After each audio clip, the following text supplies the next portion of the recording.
IPL এর 18তম আসরের উদ্বোধনী অনুষ্ঠানে ব্যাপক নাচ গানের পর মাঠে নেমেছে কলকাতা নাইট রাইডার্স এবং রয়্যাল চ্যালেঞ্জার বেঙ্গালুরু।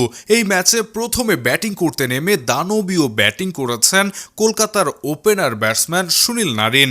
ইনিংসের প্রথম ওভারে আরেক ওপেনার কুইন্টন ডি ককের উইকেট পড়ে যাওয়ার পরেও দুর্দান্ত ব্যাটিং করতে থাকেন সুনীল নারিন এবং ক্যাপ্টেন আজিঙ্কা রাহানে। এই ম্যাচে মাত্র 26 বলে 44 রান করেছেন সুনীল নারিন। 159 স্ট্রাইক রেটে ব্যাট করা সুনীল নারিন এই ম্যাচে ছক্কা মেরেছেন 3টি এবং 4 মেরেছেন 5টি।